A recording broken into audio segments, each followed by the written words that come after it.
Se você está chegando agora nesse canal, meu nome é Felipe Corrêa, aqui falamos sobre gestão de projetos, estratégia e inovação. E no bate-papo de hoje eu conversei com o Henrique Pinhatti, que ele é mentor de startups e é entusiasta digital, e falamos um pouco sobre o mundo das startups, falamos sobre inovação e até oportunidades no agronegócio. Então, se você gosta desse tipo de conteúdo, considere se inscrever, ative no sininho e vamos à conversa.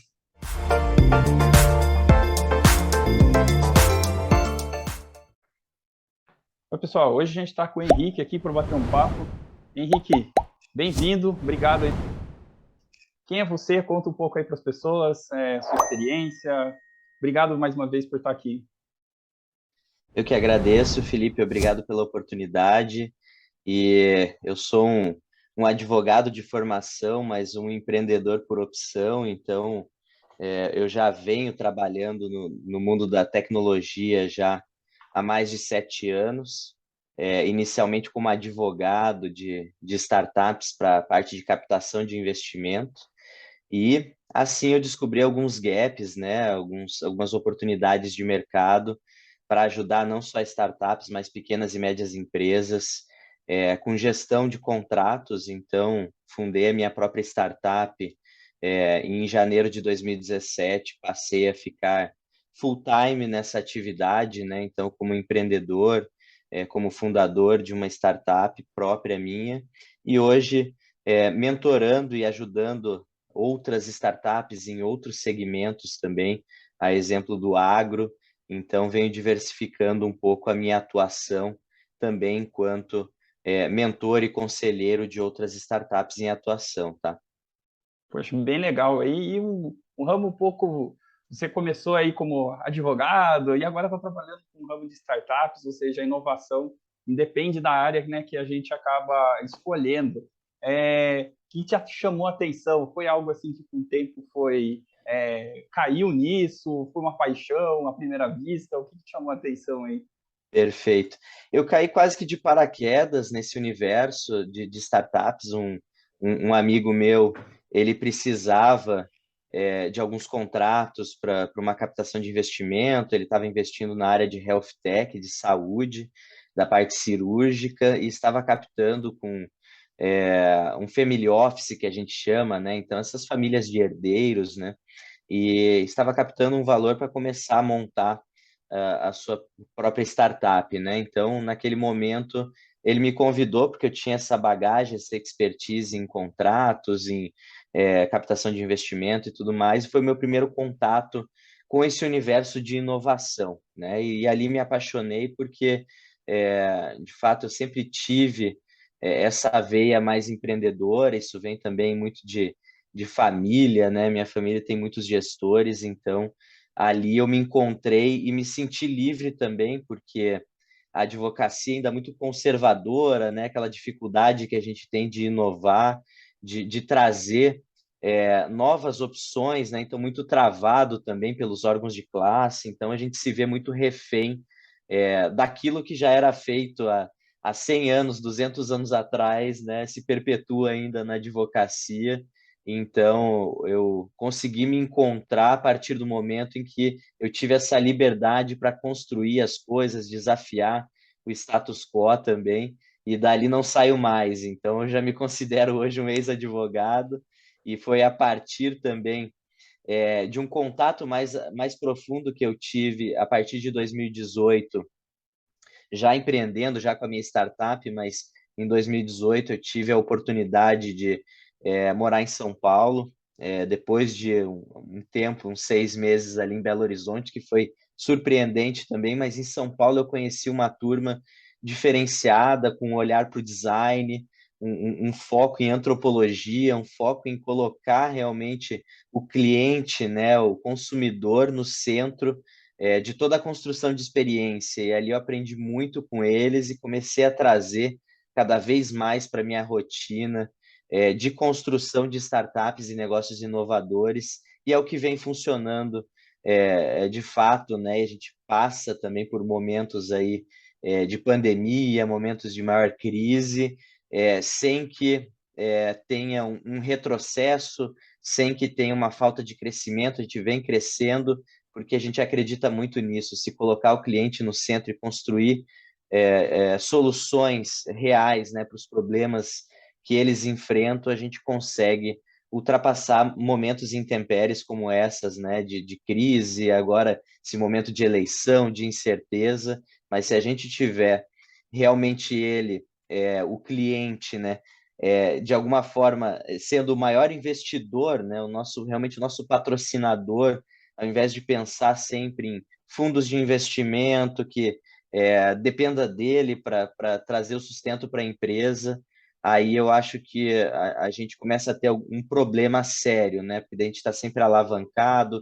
com as estruturas muito inchadas, infladas, né? E o que mais importa hoje para a inovação é que você realmente consiga atender bem o seu cliente e ele pague essa conta e seja um negócio extremamente sustentável, né? Então, inovação vem disso aí, né? Vem de estar realizando um trabalho bem legal, né, para o seu cliente, substituindo os antigos meios, né, com os quais ele tentava resolver aquela dor, né?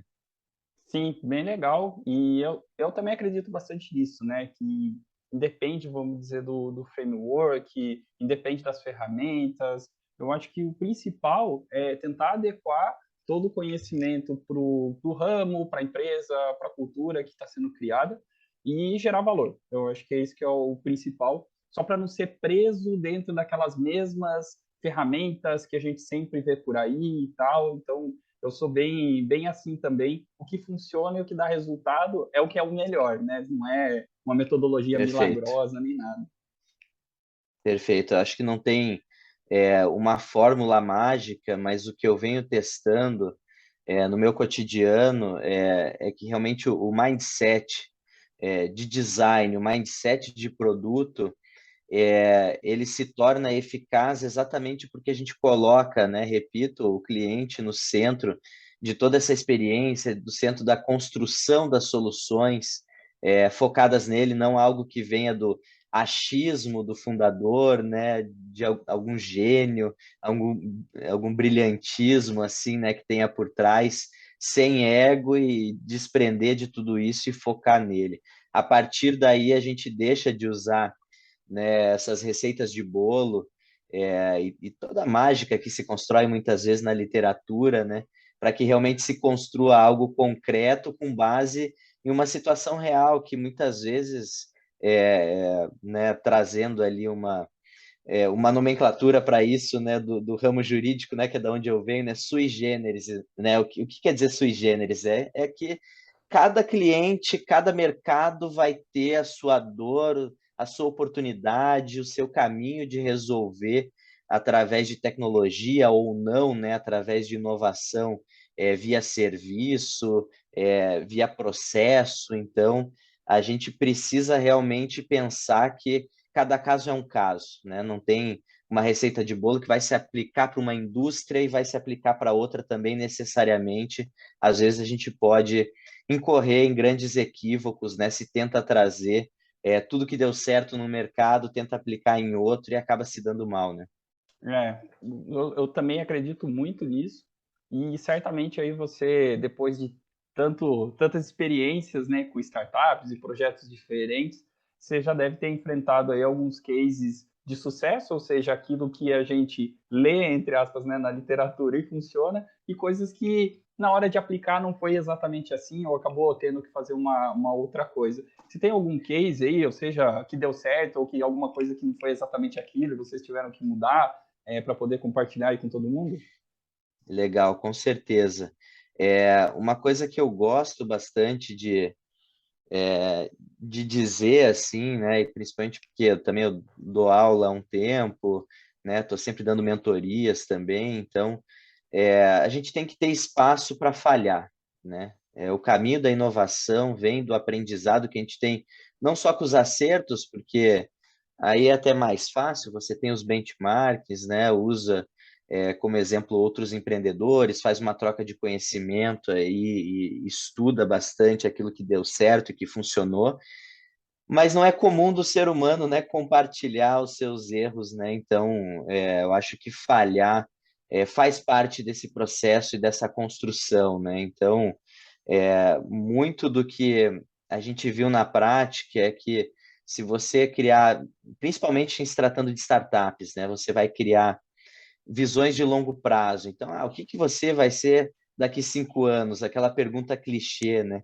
Então, é muito difícil, porque o mercado ele está numa dinâmica, né, com todo o uso da tecnologia, com todo o acesso à informação que a gente tem, é uma dinâmica implacável. Então, realmente não é a mesma necessidade que o cliente tem hoje, mesmo que seja, né, o mesmo perfil, daqui 5 anos, ele vai ter outras necessidades, né? A dinâmica de negócios ela está implacável, né? Então, nessa medida, que eu realmente acredito que a gente precisa estar em constante movimento. Então, se a gente criar um super roadmap, né, um super business plan de 20, 30 páginas, um baita plano de ação, porque a gente vai construir lá na frente, eu acho que a gente vai acabar tendo um distanciamento, né, da real necessidade, da solução ideal para o cliente naquele momento, porque ninguém tem bola de cristal também, né? Então,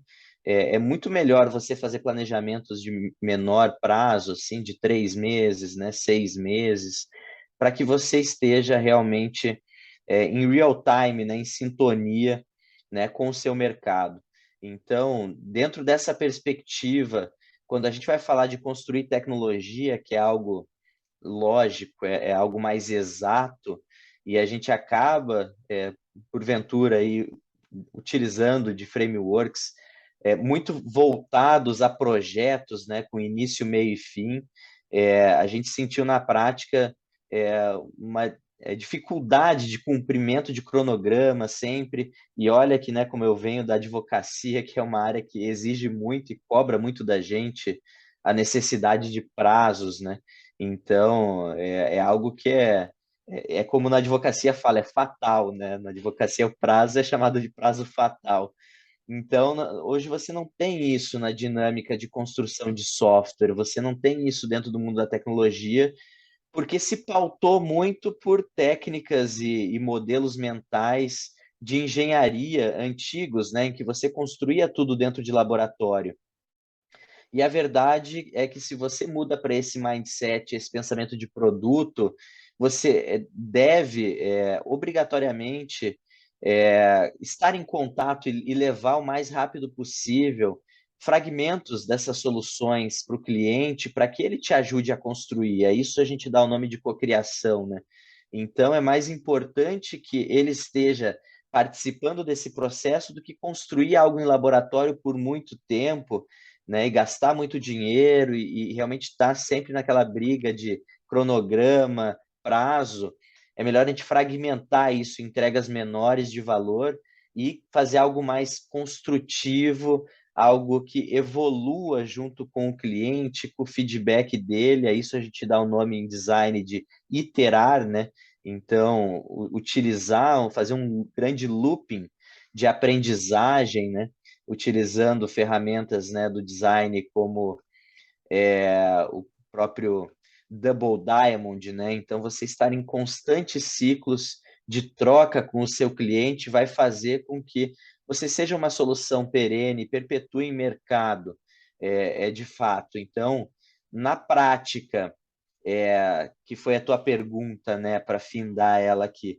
Na prática, eu experienciei, eu vivi isso com a tentativa de fazer projetos de reescrita de código, então pegar algo gigante assim, uma plataforma inteira e tentar reescrever toda ela e daí lançar e coisas que levaram 1 ano e meio, 2 anos e você não chega até um fim, assim, o escopo só aumenta, surgem novas ideias e você continua em laboratório e não consegue levar o todo.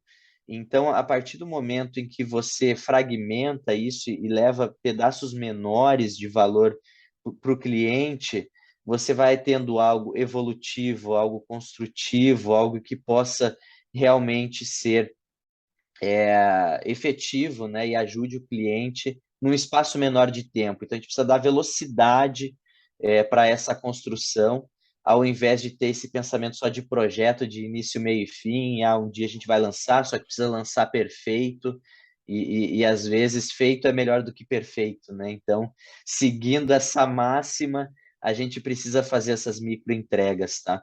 Então, ontem mesmo eu via no LinkedIn uma discussão entre dois grandes nomes da área de produto, né? Se produto era ou não era projeto, ou as diferenças entre os dois termos, e aí a gente pode levar horas aqui discutindo sobre a diferença prática entre produto e projeto, mas eu destaquei para eles assim, não, os dois estão certos, né? Era uma discussão entre os dois ases da área de produto, e eu me meti no meio e falei, ó, os dois estão certos, tem muito de projeto dentro de produto, tem muito de produto dentro de projeto, mas eu resolvi resumir para eles, né, de uma forma mais didática, e disse para eles que o produto é um mindset que faz o projeto funcionar. Faz o projeto funcionar porque você cria microprojetos, né? Você, através das sprints, você tem algo datado, algo que você vai construir em uma semana ou 15 dias de sprint de desenvolvimento e vai levar uma resposta para o cliente em termos de teste, de solução, de verificar junto com o cliente a viabilidade daquilo, se de fato resolve ou não resolve para ele, onde a gente pode melhorar, então realmente ser algo de melhoria contínua. E aí a gente tem uma entrega de valor ao invés de ter um escopo gigante que só aumenta, que você fica em laboratório e não leva, né, num curto espaço de tempo, algo que agregue para o cliente. E isso é matador, né? Isso, de alguma forma, pode ser aquilo que vai levar a maior parte dos empreendedores a fecharem as portas mais cedo, porque enquanto eles estão em laboratório, entram concorrentes, né, mais rápidos do que eles, propondo soluções, né, propondo algo, às vezes um puxadinho, né, a gente chama, né, os MVPs, as POCs, né, ele chega mais rápido para apresentar um teste para o cliente, já vai ganhando a confiança do cliente. A esses a gente dá o nome de innovators, né? Realmente as cobaias que compram a ideia de produto, e eles vão gerando dentro de uma camada também de digital transformation a confiança para aqueles que ainda estão desconfiando da solução, desconfiando do movimento de disrupção, e você vai ganhando os cases e a confiança para que realmente você alcance um mercado endereçável grande o suficiente para você se tornar uma empresa grande, né? Uma empresa que realmente leva valor para o seu cliente, tá?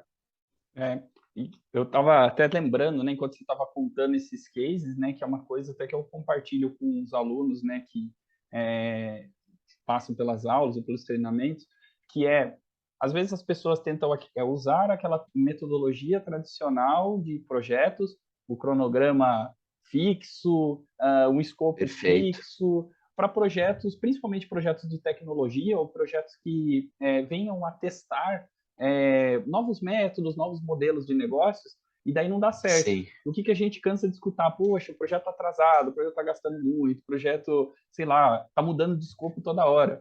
Mas, poxa, Perfeito. será que não é a abordagem? Então, realmente, né, ter uma abordagem de produto, né, uma abordagem de interações constantes, uma abordagem que leve em conta o que o cliente vê como valor, talvez seja melhor. Perfeito. Então, abrir mão, vamos dizer assim, daquele cronograma padrão, né, que a gente tem, porque nem tudo vai estar Perfeito. daquele jeito. Tem um outro jeito que é a interação do cliente Sim. mesmo, né?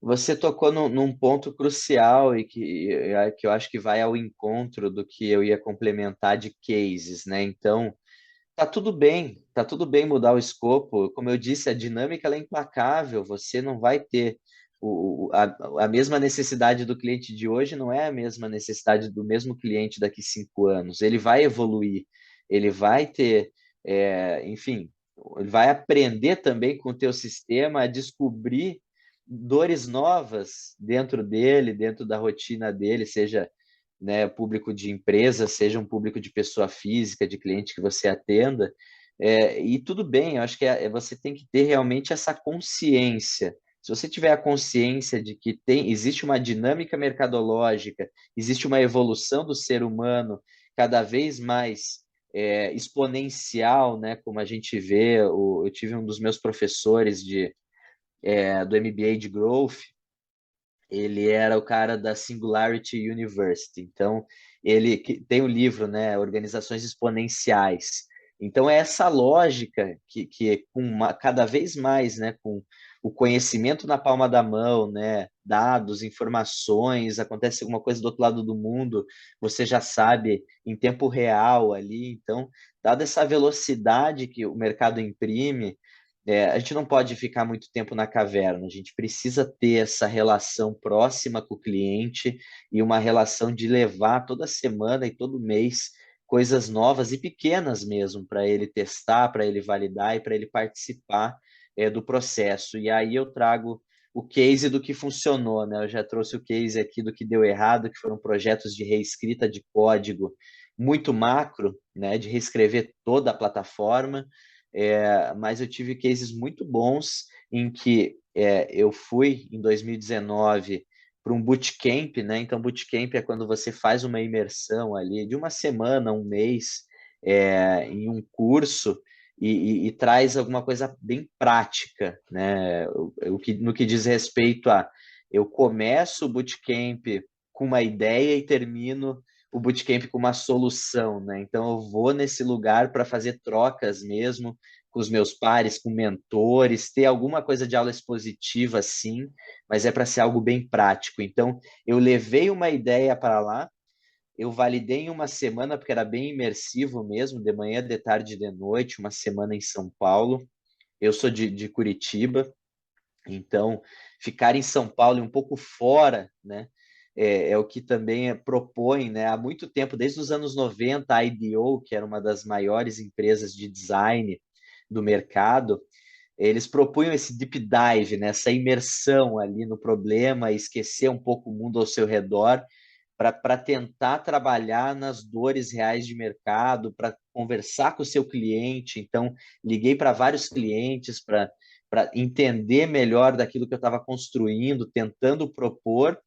Eu volto desse bootcamp, eu convido os desenvolvedores para irem para minha casa. Em um final de semana, a gente desenvolve um produto que hoje está com mais de 2 milhões de usuários, que é o assinaturagratis.com, que ele é uma ferramenta da Contractor, que é a empresa que eu já atuo há mais de 5 anos, e construído exatamente num final de semana. Lógico que a gente construiu e concebeu ele e depois foi evoluindo, né? Porque essa é a Aham. lógica da continuidade.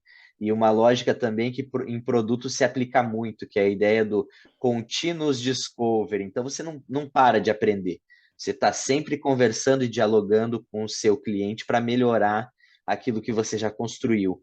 Mas ali, em um final de semana, a ideia estava posta, o conceito já estaria pronto para ser levado para o cliente. A gente testa por mais uma semana, bota na mão do cliente e passa 2 anos em cima, só melhorando, só no processo de melhoria. Então, significa que a gente fez um negócio no final de semana e depois cruzou os braços e ficou assistindo? Não. A gente está trabalhando por 2 anos em cima dele, melhorando a cada dia.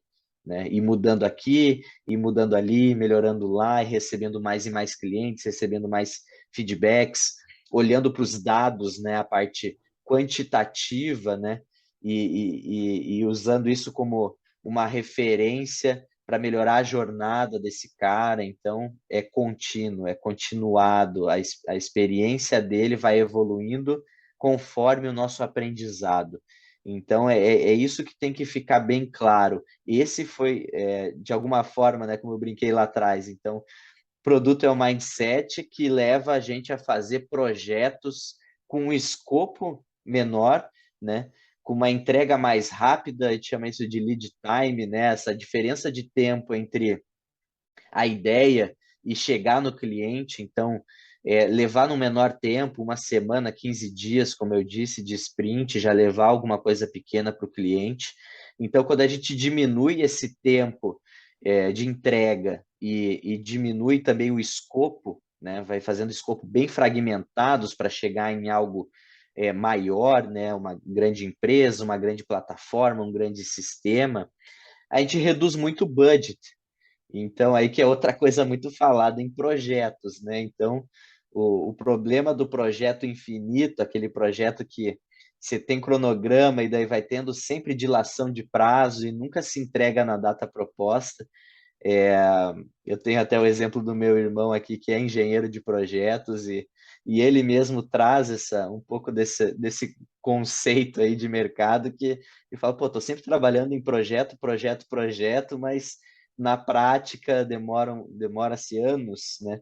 Ele é da área de ferrovia, então ainda mais, né? Então ele pega geralmente projetos de estudo de viabilidade, né? Então, o projeto de estudo de viabilidade é feito, e daí daqui 10 anos começa a se construir, e daí vai precisar de mais um estudo, porque mudou o bioma, o ecossistema ali onde eles vão ter que mexer, mudou, então tem que fazer de novo estudo de viabilidade, e algo que nunca vem para a prática, né? Ao invés de repente pensar assim, ao invés de ligar aí uma região do Brasil, ali o centro-oeste até a Bolívia, pô, vamos ligar uma cidade a outra, né? E daí a gente faz algo menor e já faz em um ano, 2 anos, já tem uma entrega, né? E depois a gente Uhum. constrói a sequência, né? O próximo passo e vai evoluindo até que um dia, depois de 10 anos, você chegou até a Bolívia, né?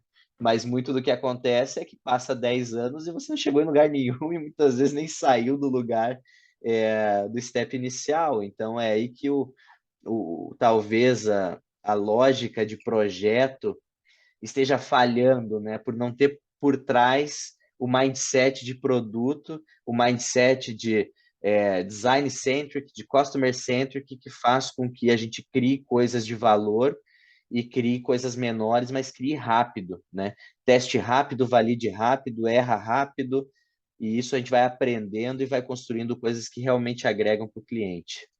Sim, é exatamente isso, né? Porque senão a gente fica muito no planejamento e não entrega nada. E aí acaba Sim, passando o tempo e as coisas não acontecem, ao passo que, ainda mais em tecnologia, né? Bem assim, a gente entrega sim, um produto mais simples, um protótipo, a gente obtém feedback do cliente, até ajuda a direcionar, né, o que tem mais valor perfeito. para ele, e a gente vai indo nessa linha, né? Até para não perder o Sim, timing, né? Que foi um pouco do que você comentou, né? O exemplo da ferrovia, por exemplo.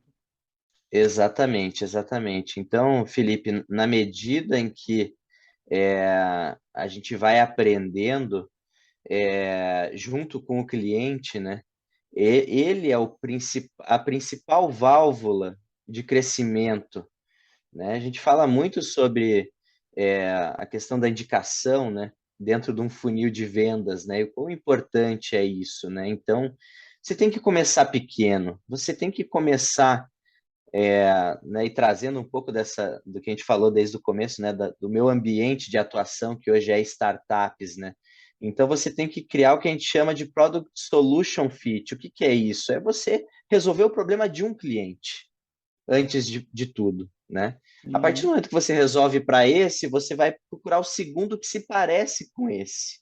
E daqui a pouco o terceiro, o quarto, e daí você começa a entender se de fato aquilo que você criou tem um mercado grande o suficiente para você investir, para você buscar investimento em mercado, para poder escalar e levar isso adiante. Mas o primeiro passo da startup não é o mercado, não é ser gigante, é resolver local, é resolver pequeno, é validar a dor de um cliente, daí depois identificar padrão, expandir dentro daquela vertical, daquele segmento, e daqui a pouco você começa a entender se realmente tem um mercado grande o suficiente para você atacar, ou se não, né, usar o termo que a gente usa em startup, que é pivotagem, né? Então, é aquela consciência de novo de que o escopo pode mudar e tudo bem, né? Realmente, quanto mais a gente aprende, quanto mais a gente está conhecendo aquilo que a gente está fazendo, mais a gente vai mudar a rota. Então, se a gente tem o pensamento de projeto que não, eu vou até o fim, né? Você pode levar uma ideia ruim por muito tempo e gastar muito dinheiro e falhar, ao invés de falhar e falhar rápido nessa ideia de, errei aqui, agora já vou partir para errar de novo, talvez, e de novo, até acertar. Mas vou gastar menos nesse processo se eu for acumulando, né, o erro e os aprendizados, eu vou chegar realmente ao sucesso e aquilo que realmente funciona, porque eu estou usando o aprendizado, é tudo uma escola ao longo desse período, o que já não acontece muitas vezes no mindset de projeto, o que já não acontece na minha profissão de origem, porque o maior problema do advogado não pode errar, né? É uma coisa muito entronizada mesmo da classe, né? Então, já que ele não suporta erros, ele não aprende, ele não evolui, ele não inova, né? A partir do momento que a gente aceita aprender com os erros, a gente cresce e cresce muito rápido, né? Uhum. Então, é esse o discurso que realmente conecta, né, com a inovação é aprendizado. A gente precisa errar. E às vezes o projeto também não nos deixa errar, porque você, o meu irmão também é, né, engenheiro de segurança, né, do trabalho e tem engenharia ambiental também no currículo, então ele é muito preocupado com isso, com riscos, então ele não pode correr riscos. E se ele não pode correr riscos, ele não inova e talvez não chegue até as conclusões, né, as obras construídas, ele fique sempre no step do planejamento. Então, encerrando essa minha fala sobre isso e entrando bem no meu ambiente de startup, eu conheço um cara fantástico que foi o meu livro de cabeceira, que é o Ben Horowitz, e ele vendeu a empresa dele para a HP anos e anos atrás, né? Acho que mais de 15 anos atrás, por mais de US$ 1 bilhão. E, e ele traz exatamente isso, né? De repente um CEO, né, um fundador de startup, um diretor, né, um executivo de startup, ele toma 9 decisões importantes para o negócio por dia, enquanto o de uma multinacional toma 3 por trimestre. E não necessariamente é um por mês, tá? Às vezes acaba sendo meio que tipo, fica um mês e não sai nada do papel, 2 meses, de repente sai alguma coisa ali no terceiro mês. Então, nessa dinâmica muito pegada, né, para alguém que é de startup, a gente aprende muito, sem sombra de dúvida, porque tem essa velocidade para errar, essa possibilidade de errar, é diferente do cara que está lá guiando um transatlântico, como é o caso desse diretor executivo de uma multinacional, que ele está muito na pegada do meu irmão também de gestão de risco, né? De, poxa, não posso movimentar muito aqui o barco, senão ele afunda. E a startup não tem problema, porque é só ele, um barquinho e realmente um colete salva-vida. Então, dá para, né, mudar a rota com mais velocidade. E é aí que a gente realmente aprende, é daí que vem a velocidade para inovar. É desse movimento de aprendizado. Sim, muito bom. O Henrique, bate-papo aqui. Eu queria só dois temas aqui que eu acho que é legal, até para aproveitar a tua experiência e tudo que você está vendo nesse mundo de inovação, startups.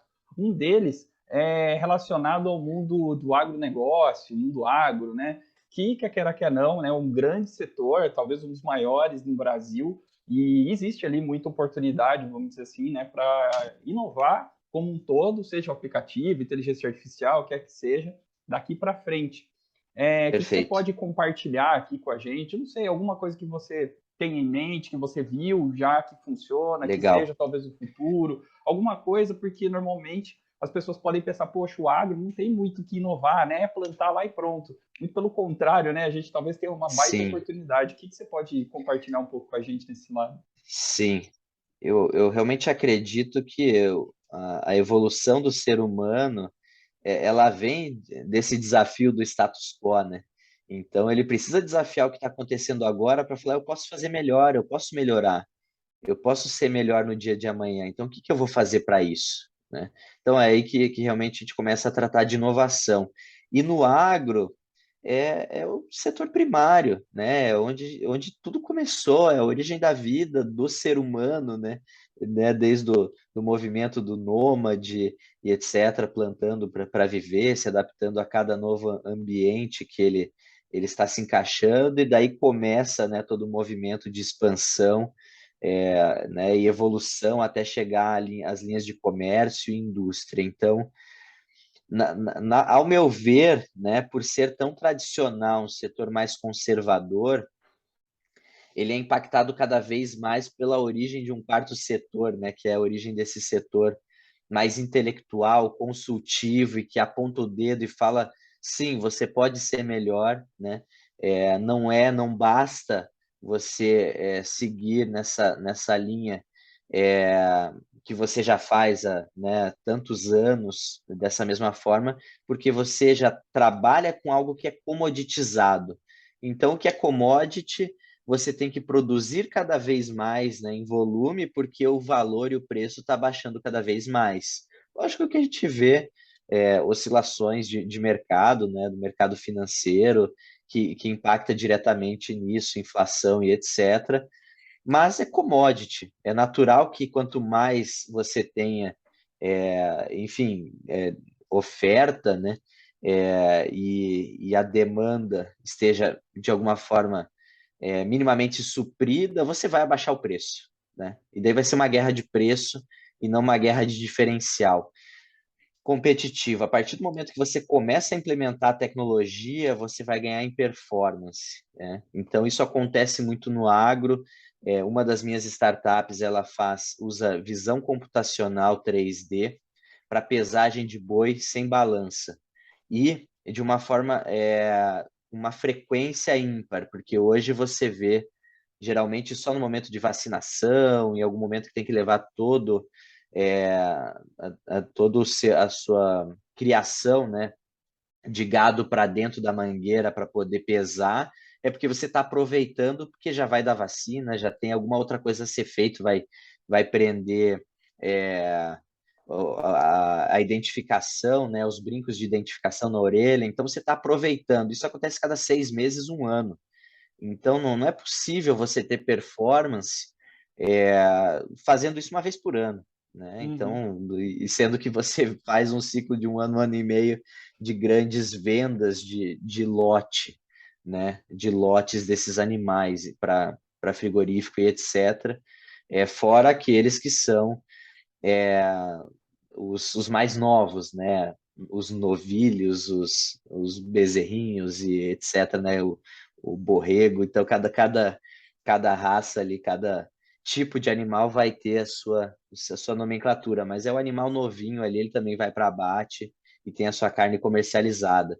Então, é evidente que acontece muita coisa de uma semana para outra que não está sendo verificada, você está perdendo em ração, você não está vendo o seu animal crescer o suficiente, você tem um achismo, é o chamado olho do dono. Então você olha de fato, né, lá pro animal e fala, eu acho que ele pesa 300 quilos, eu acho que ele pesa 400. É aí só a experiência, mas daí você vai na prática, se você oscila 10% para mais ou para menos, tem uma diferença aí grande, né, de 50 Uhum. quilos, né? Se for um animal como um touro, a gente está falando de tonelada, né? Então, é evidente que o olho humano ele vai falhar, né? Só que a gente, né, por ser tradicional, a gente tem essa fase de disrupção, né? E a curva de disrupção ela vem com essa negação no começo, né? Então você nega, você não acredita, você tem essa fase de comprovar e se provar, né, em mercado, até que daqui a pouco crie-se o efeito manada, né? Então é igual uma lógica do fax, né? A partir do momento que mais de 51% da população tem o fax, os outros 49 falam, poxa, sou eu que vou ficar incomunicável, e daí o cara começa a comprar o fax também para poder Uhum. se comunicar. Então, para que ocorra o efeito manada, para que ocorra essa curva de inflexão e ocorra a disrupção, né, dentro Uhum. dessa inovação, a gente precisa de adesão. E a gente começa com quem? Com aqueles caras que a gente conversou lá atrás, é o innovator, é o primeiro cara, o cobaia, o cara que é mais descolado, o cara que fala, venha para cá, eu não tenho grana, eu vou testar de graça, mas venha para cá, vamos aprender junto. E daí daqui a pouco você me usa como case.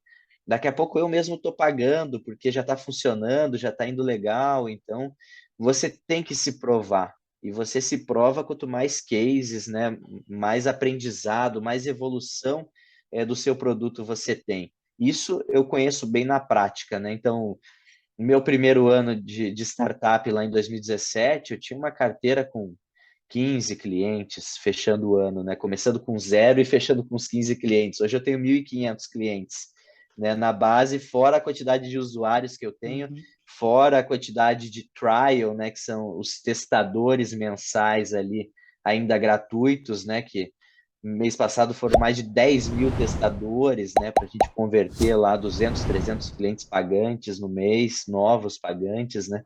Então, nessa esfera, você começou pequeno, você começou resolvendo o problema de um cara lá. E isso acontece no agro, eles ainda duvidam, eles ainda são, mas as gerações estão mudando. Quem que está assumindo hoje, né? Quem que está assumindo? É um cara mais jovem, o administrador da fazenda, ele está formado aí há 5 anos, 10 anos que ele se formou seja em zootecnia, seja em agronomia. Então, esse cara já vem de uma geração que explorou e aproveitou muito mais das benesses da tecnologia, né?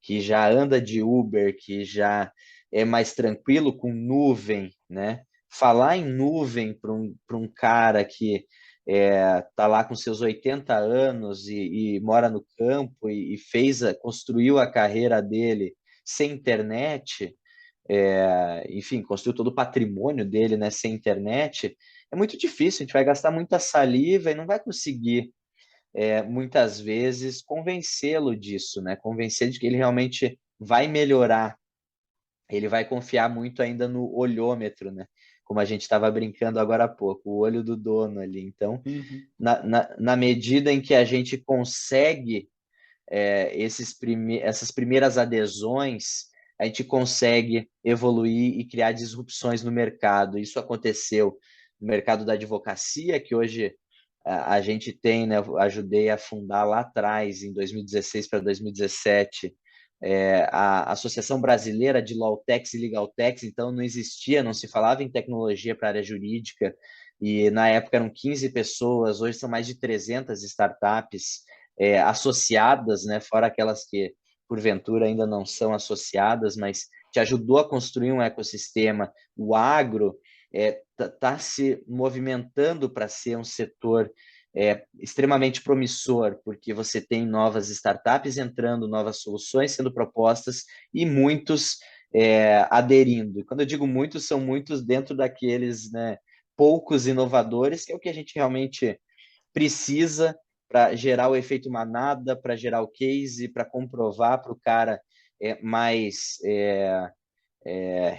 resignado, pode-se dizer assim, o cara mais, de alguma forma, que realmente ainda tem dúvida, né, sobre a efetividade da tecnologia para o seu mercado, ele possa se sentir atraído e se desarme, né, abaixe o seu escudo e aceite também ouvir, ao menos, né, ouvir, levar a solução para o campo, fazer um teste, etc. Assim a gente vai evoluindo. Então, no agro, isso está acontecendo nesse momento. Já aconteceu muito com a agricultura, então a parte agrícola ali de precisão já é algo mais antigo, mas a pecuária de precisão é algo desse ano, né, para os próximos 5, 10 anos. Então, ainda é algo muito promissor, tá?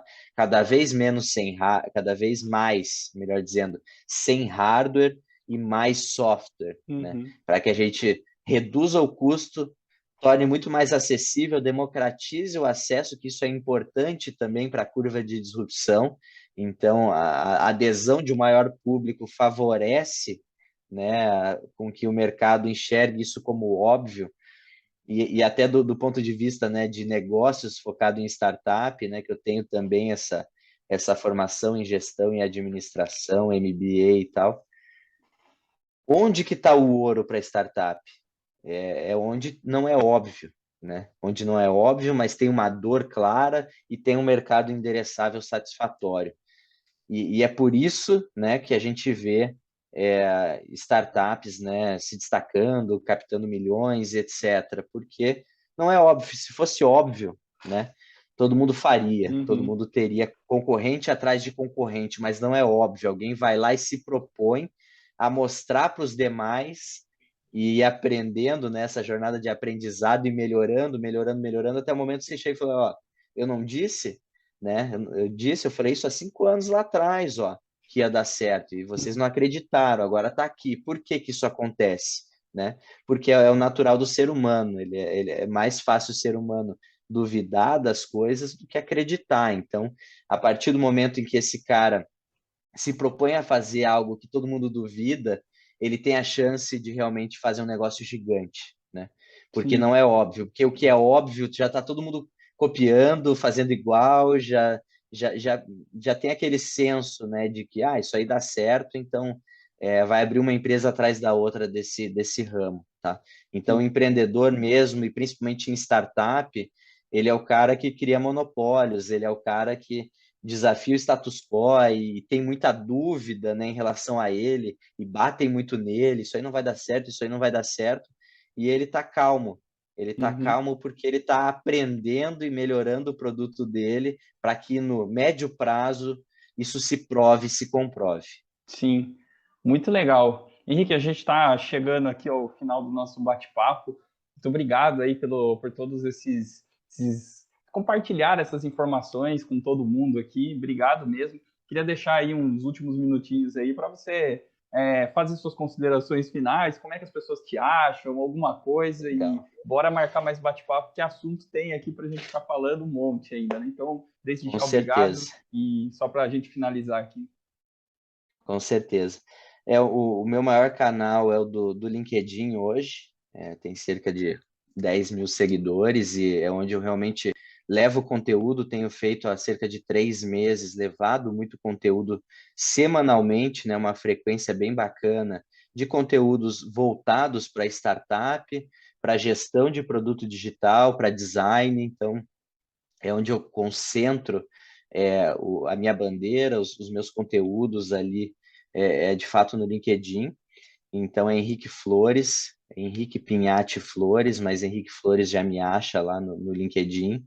É, e dentro do LinkedIn mesmo eu tenho uma newsletter, então chama Minuto de Produto, em que eu escrevo quinzenalmente artigos, então um pouco é, mais elaborado do que realmente as postagens, né, de semanais ali, mas esse conteúdo geralmente ali com mais foco daí sim, né, em produto e design, né, com características ali de inovação para quem gosta, para quem está empreendendo, para quem está entrando na área, né? Tem muita gente saindo de outras áreas e entrando na área de produtos, gente de projeto migrando também, né, para essas novas funções aí de product owner, product manager, né, e saindo do project, né, para o product. Uhum. Então, ajudar essa galera também a se inserir, né, tem ajudado também o pessoal que me procura algumas mentorias de entrada nessa carreira, né, eu que estou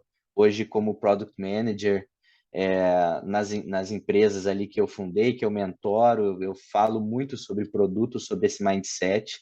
Então, me acompanhar por lá realmente, pelo menos é o feedback que eu tenho do meu público ali, que está sendo enriquecedor e que as postagens estão ajudando, principalmente aqueles que estão começando, né, a sua startup e já aprendendo um pouco mais com esse conteúdo que eu venho compartilhando, tá? Então, de redes sociais, o meu foco é o LinkedIn hoje, tá?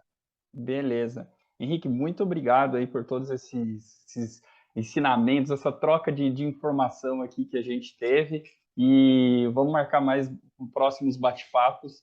E para o pessoal, né, que está assistindo essa gravação, esse vídeo, não esqueça de inscrever aqui no canal também, que teremos outros bate-papos desse tema. Beleza? Henrique, Show. obrigado. Valeu, até mais. Maravilha, muito obrigado.